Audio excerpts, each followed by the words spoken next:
Hello, everyone, and welcome to Fresh Take from What Fresh Hell Laughing in the Face of Motherhood. This is Margaret. And this is Amy, and today we're talking to Dr. Robyn Silverman. She is a child and teen development specialist and author of the USA Today bestseller, How to Talk to Kids About Anything, as well as the host of the popular podcast, How to Talk to Kids About Anything. You've probably seen Robyn on shows like Today and Good Morning America. But one of her favorite places to be is writing on her front porch with her fuzzy rescue pooch Bentley by her side. Welcome, Robyn. I'm so glad to be here. Really loved this book. It's certainly a timely time to be talking about how to talk to kids about anything. So we'll be talking about the tough things that we're talking about these days. But let's start with talking about why we have to do it. We know we have to do it. We don't want to do it. Ugh, can we not? Let this cup pass from me. So let's start with the downside to not talking to kids about the tough stuff. So it turns out the research tells us that when we talk about the tough stuff with our kids, they're much less likely to engage in risky behavior. So that means that if we choose not to talk to them about the tough stuff, then the likelihood for them to get involved with risky behavior, all the things that we really wouldn't want them to do, it goes up. And we also know that if kids don't get the information from us, then the alternative is that they'll get it from somebody else, and you may not like who they get it from. Is it the boy in the back of the bus? Is it somebody's older brother or sister? Is it some TikToker?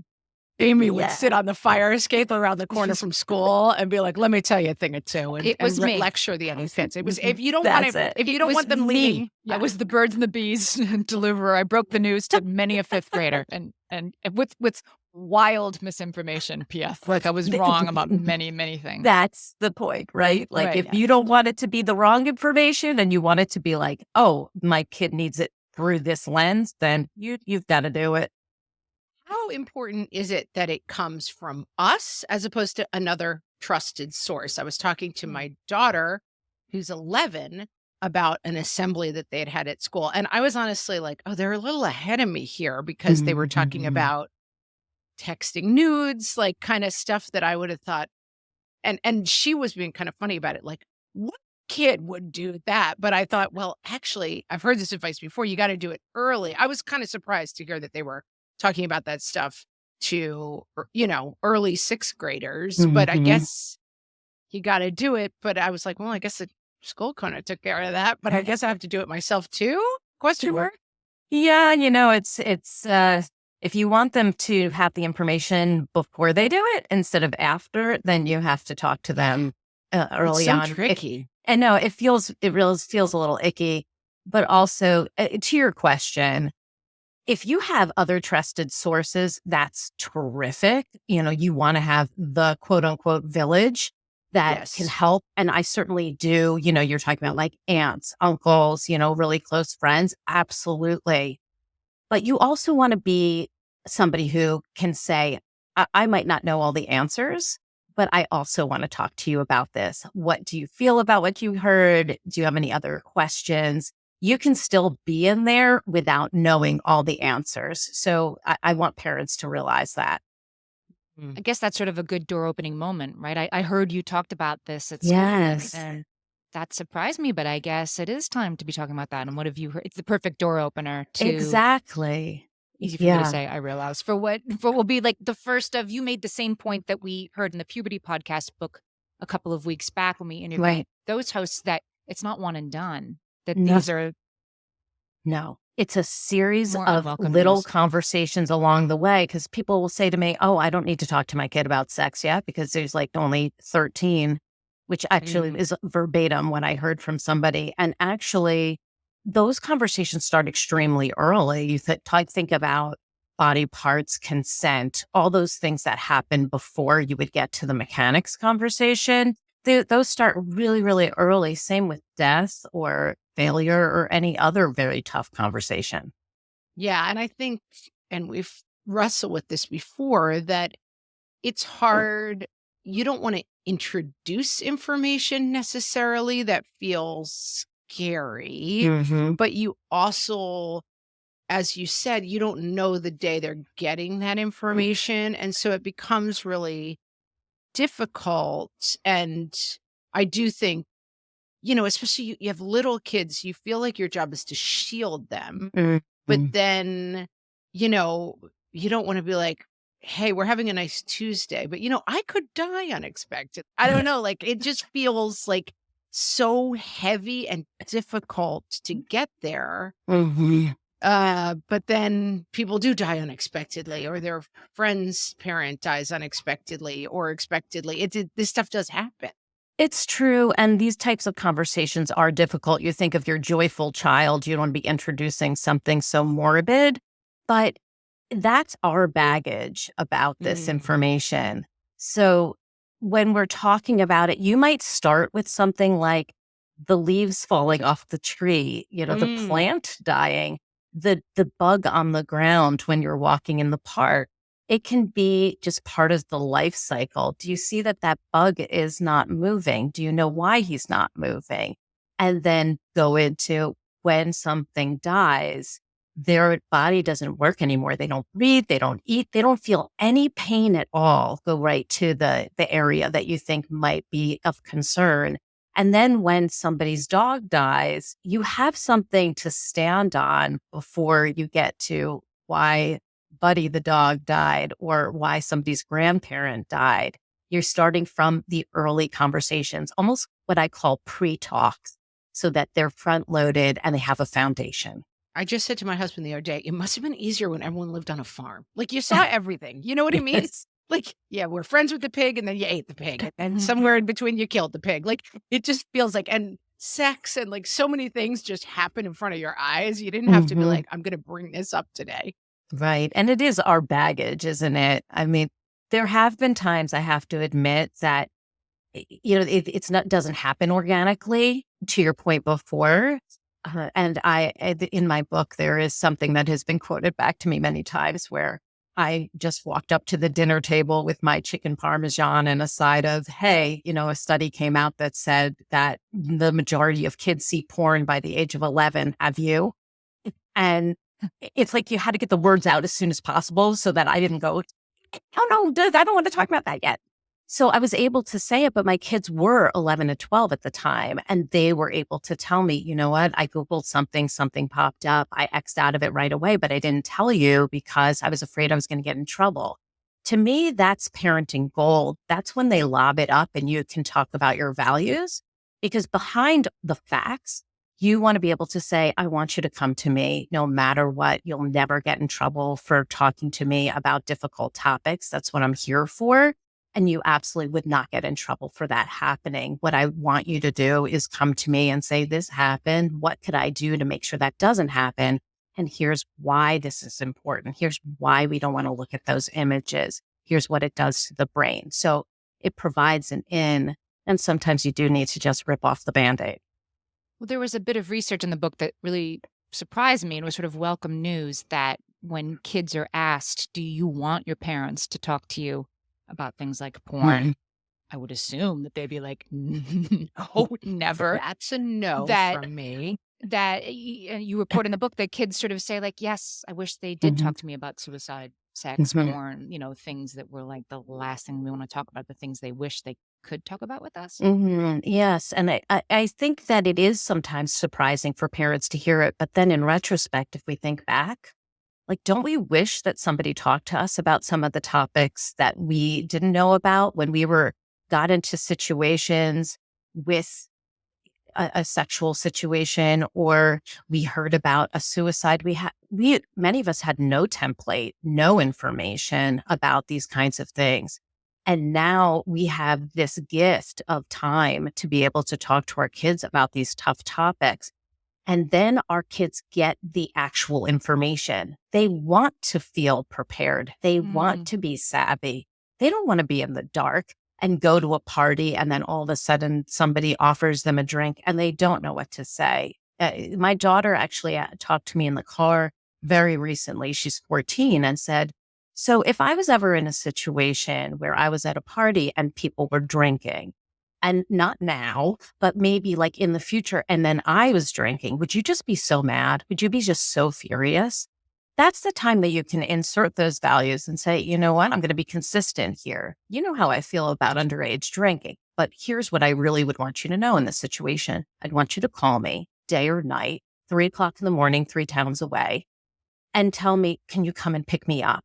Because my main concern would be your safety and your wellness and that you feel comfortable. And you should always feel that you can come to me. You would never get in trouble for asking for help. I have a reflection about that. Let's take a break and we will be right back. We are talking to Dr. Robyn Silverman, and we will be right back. I think it is often surprising. I had this experience myself as a child where I was not a popular kid. I wasn't doing a lot of stuff. And then I was at a sleepover, suddenly ended up at like a popular kid party. And I knew all the values and I knew all the rules. And the next thing I knew, I was like driving a bunch of lacrosse players to get liquor because I just did not have any ability to handle the situation. That's right. And it's not because it's not because I thought it was a good idea or I was having fun. I was just so overwhelmed. Mm. And we had a funny little incident the other night where our cat was outside and my son heard what he thought was a coyote and he was worried about the cat. And we finally woke up to him like hemming and hawing in the little hallway that leads into our bedroom about whether or not he should wake us up. But he was so scared to wake us up. And I was so surprised by that. And I think my parents would have been so surprised that the minute I walk into a party and some cute lacrosse player was like, take my keys, you're driving us to alcohol. And I was like, okay, I don't have a license, but I guess I will. That we think that we have one relationship with our kids, but our kids see us as scary and unapproachable in a way that I think is hard for us to calculate. And it was kind of lucky that happened because we had to sit down the next morning. I said, listen, this thing came up last night. You know, if you wake me up to ask me where you left your Nintendo, I'm going to yell at you, but you can always wake me up if you're scared or nervous. Like, I was so surprised I had to say that. It felt really sort of sad and surprising to me that my kid was really wanting to wake me up to say he was afraid a coyote was eating our cat, but he was too scared of me to do it. Like, is there a way to bridge that gap? And I don't know. I was unpleasantly surprised. I think that's such a good realization that kids need to hear things over and over again just to punctuate the point. Whether it's you can wake me up or you can pick me up or whatever it is that is a concern, they're doing a check. They're testing you. And they want to see, are you consistent across the board? So if I happen upon porn by accident, you're telling me that I wouldn't get in trouble for telling you. If I wind up at a party where there's drinking, you're telling me I wouldn't get in trouble for asking for help. If I wake you up in the middle of the night, I'm not going to get in trouble for asking for help. These are those perfect parenting moments that are lobbed up that often we just we don't even think about, what I would say about that. But they really do need to hear it. And over time, they need to hear it. So we say it when they're 3, we say it when they're 7, they say it when they're 10, they're 15, and they keep saying it. You would never get in trouble for asking for help. Kids need to know that from a variety of sources. We know that young people don't feel like they have at least 3 key adults to come to in a time of need or challenge. So that's on parents to reinforce that information, but also aunts, uncles, grandparents, whomever else who are listening. You're also really integral in being able to say, you can come to me. And if you're scared to come to your parents, I want to be the one you come to next because I'm a trusted source. I can remember being, the teenager in that situation, or imagine myself being the teenager in that situation, like, well, I'm probably not supposed to drink this and I'm not sure how I'm going to get home, but my parents would never, that it would be too much for them to understand that I was in this situation. They'd be so disappointed in me for being in this situation that I can't go to them, that they're too innocent almost to handle this situation. And so I need to protect them by not telling them what's going on. And so sometimes maybe that's the reason that we're the last to know what's going on with our kids. Right. I mean, I think that a lot of kids, they even tell my daughter, like, I don't feel like I can go to my parents, and often are very wide-eyed to find out what she feels like she can tell me. It's just showing up again and again, saying those same things. I'm here to listen. And Also, I'm not going to be lecturing. We move from lecturer to listener so that our kids feel heard. We're not going to just talk at them. We're going to ask them, how do you feel? What do you think about this? And refrain from pushing an agenda, which is from our perspective, because we want to know, what do you think from your perspective, from your experience? And can I give you some advice here from my perspective? And then open up a dialogue. A conversation is between two or more people. That doesn't mean that it's going to be some kind of mental soliloquy that we're giving and just pontificating to our kid about, oh, well, you can't drink at a party.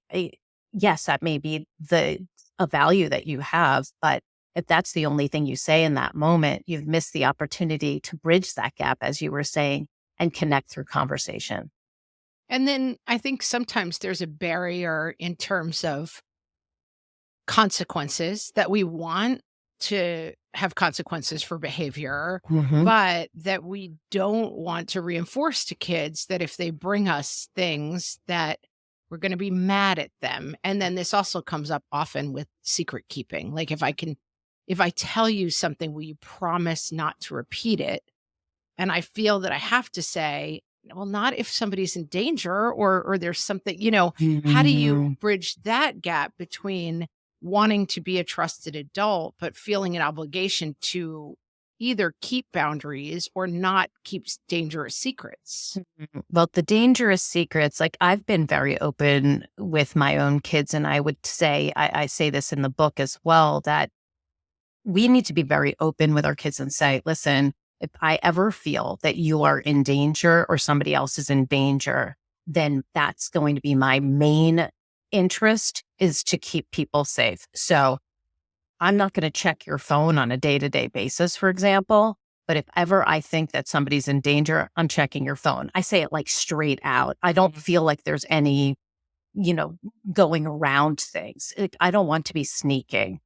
In the same way, my kids know if there's anybody that's in danger, we're going to deal with that right away. And you may be feeling like you want to protect your child. Loyalty is a very funny thing that we've talked about, where when we're loyal to somebody, we absolutely want to keep their secrets safe if they're safe for them.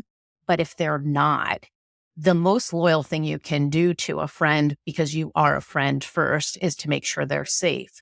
So the dialogue has to morph for that. And they usually really do understand it. But again, it's a time for pre-talks where you can say this in advance. You have a foundation so that when it does happen, you have something to fall back on.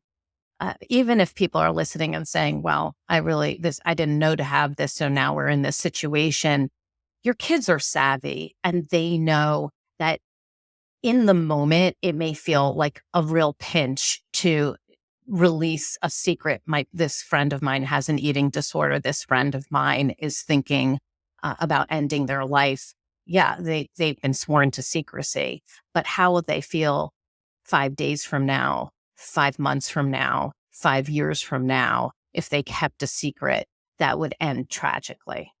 So, Robyn, this book is longer than I expected. It's 400 pages. It's a long book, and it's because you cover the waterfront on not just the sort of obvious things we've been talking about the things we really don't want to talk to our kids about, but really have to. But there are other things in here as well that are all based on sort of the questions you got most often from parents. So tell us some of the other topics that are along the way.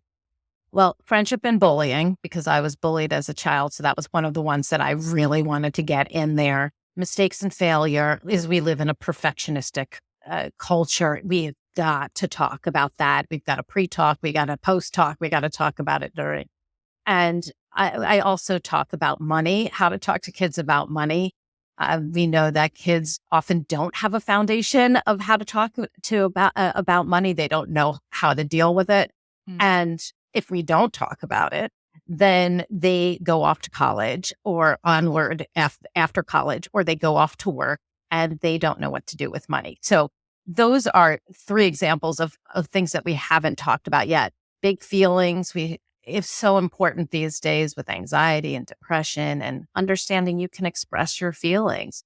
So yes, sex, death, porn, all of those, but all of these other smaller topics. And by the way, the book would have been an anthology if I let it. It could have been even Right. longer. So much to say about everything. So much. We're talking to Robyn Silverman, author of the new bestseller, How to Talk to Kids About Anything, and we'll be right back. Robyn, this just seems like too well-timed an episode on how to talk to kids about anything to not talk about how do we talk to them about what's going on right now in Israel and Gaza and children being killed, children being kidnapped. It's a lot to hold. And I was hoping that you could give our listeners your expert advice and sort of ages and stages. How do we help them wrap their heads around this time? It's a very tough topic. And to be honest, it's one of those topics that's hard for adults to understand. So how is it that we're supposed to be giving advice to our kids? Really, it's more of a conversation about what happens when there's conflict. So for young kids, they may be starting to hear about things. And when we say, I'm not going to mention anything, then they are very likely to hear it from another person. And they may find out that there's something going on and they think it's really close to home. Somebody came to me today and said that very same thing. So we need to make sure that they see, where is this happening? Take out your globe, take out a map, show them where it's happening and where you're located so that they understand that it's not right here and that we're not in imminent danger right now. Also ask them what they've heard. Taking that temperature question is really important. You want to know where to start. So when a child comes to you and says, I heard something's going on, you might say, what did you hear is going on? Then you can correct any misinformation right off the bat. You also know your child best. And so you also know how sensitive they are.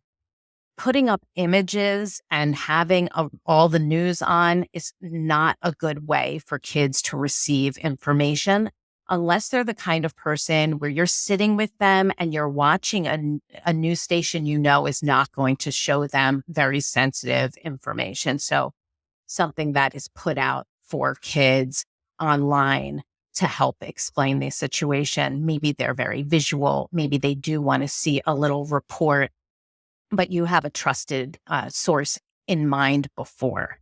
So make sure you shut off that rotating, constant information stream in your house because your kid needs to hear this stuff from you, not from others. And getting graphic is never going to be the right way to talk to kids about what's going on. If they are wanting to get more information, you should be honest. There are people who are dying.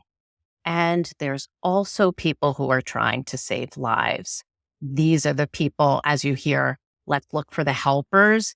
Make sure they know who's trying to help. And around the clock, there are people who are working towards helping people be safe and get medical attention. We also can be the helpers. There are marches. There are ways that we can send supplies. Mom and dad went to a blood bank, whatever it is that you personally can do so that they feel like they're contributing in some way. Otherwise, many people can feel very helpless. Yeah, I think that one thing I notice about this situation is I have older kids, teens and tweens, and it's the first time that I've had to have a conversation with them about like, while you're scrolling or it's my kids are not on TikTok, but I mean, it's in the groundwater, right? They're seeing on a YouTube Shorts, whatever Absolutely. else. It's a time where you have to be really conscientious of your social media use. You do. Like you don't, there's images and other things that are floating around that you're probably not ready to see. You don't want to see, and they're going to be upsetting. So that's another thing. We're much less, I mean, when I was young, you could not turn on the 5 o'clock news or turn it off before a segment. And that was it. That was the one source of information coming into the house.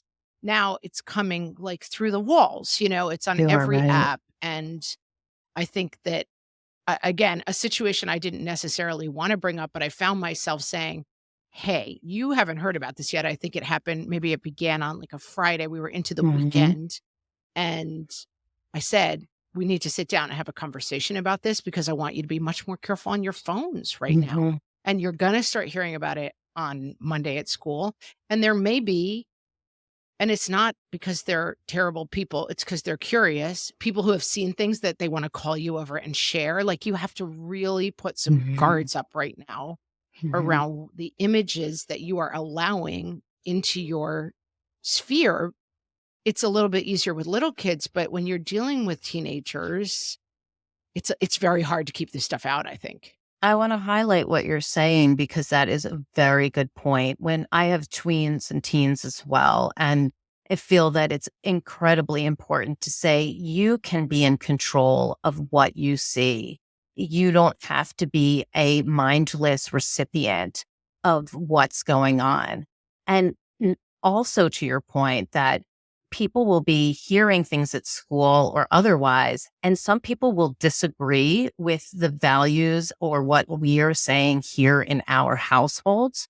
And let's talk about, what do you feel is right? And what will you do if somebody says something, challenges you in this way, or says something really negative about somebody else in your class because of who they are or their culture? Let's make sure that you have what you're going to do in that situation. Are you going to walk away? Are you going to stand up for your friend? Are you going to go get some help from an administrator? How do you want to handle this? Because we certainly don't want people attacked who are our friends, and get that out in the open, because we all can be allies in different ways. And many of us can't stay silent, but at the same time, you don't want to be saying things that make things that much worse. You want to make sure that we're just not having really negative interactions that make our friends or ourselves feel belittled, and like completely unable to operate in a school system because we don't feel safe. So let's go back to the good stuff, the warm Mm, and fuzzy stuff, because there are reasons that these conversations are worth the discomfort, right? Not only for the information we're imparting, but to get through it, because they change our relationship with our kids, as you point out in the book. So tell us yes. how that can start to happen. When we connect through conversation, our children know that they can come to us during the time when you see that kids are tweens and teens, especially where they're supposedly individuating, and that's natural and normal for them to be pulling away. They still need accurate information. So you can become very much a lifeline for them to get the information that they need in order for them to go out on their own. You want to start early, opening up that door so that each time your child is in a situation where they don't know what to do, they're not thinking, I'm going to get in trouble if I say anything, but rather my parents will know just what to do, or I can't wait to talk to my parents about this. You being that trusted source, you know how your child receives the information best. You know they're getting the information that they really need and that's accurate, and also has your values and helps them to develop theirs. They're not blindly receiving information and just accepting it. You're asking them, how do you feel? Let's talk about it. And maybe you might even be saying, you've changed my perspective about this. Kids know a lot more about things than we do in their own world, and we really need to open up our ears and hear them out, because when we can say, "Hey, I want to hear what you have to say," our children feel like a new connection with us. They are no longer just, "Oh, my parents are the sages." They can learn something from me. They value what I think. And that can go a very long way with creating a very strong, lifelong connection. Oh, that's such a good point. Robyn, tell us about your podcast. Oh, thank you. So In 2017, I started How to Talk to Kids About Anything. And the reason why I started it is because I wanted to write a book that was founded on all the kinds of interviews with best-selling authors and top experts that I can get. But instead of keeping all of those to myself and just interviewing for the book, I put them out as a podcast so people could really benefit from them.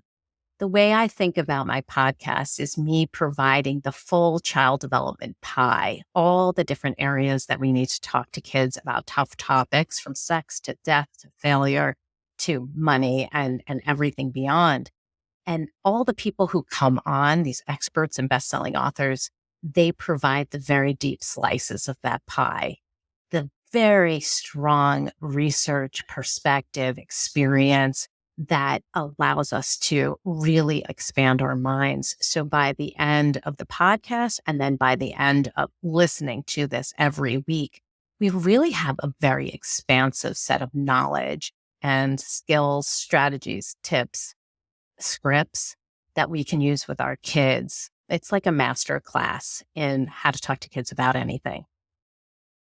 We've been talking to Robyn Silverman. Her new book, bestseller, is also called How to Talk to Kids About Anything. We'll put the link to the podcast and the book in the show notes. Robyn, tell our listeners where else they can find you on the internet. You can come to see me at drrobynsilverman.com. And I'm also on Facebook under Dr. Robyn Silverman, Instagram under Dr. Robyn Silverman. And I know we're still doing X. That's under Dr. Robyn. Yeah, no Silverman after that. And I would be so excited to hear about what you think and what's going on in your family. So please get in touch. We'll put all those links in there.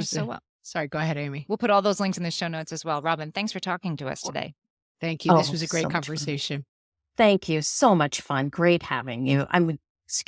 Great being on the show with you. You can see I'm a podcast host all the time. It was so great talking to you today. Thank you for having me.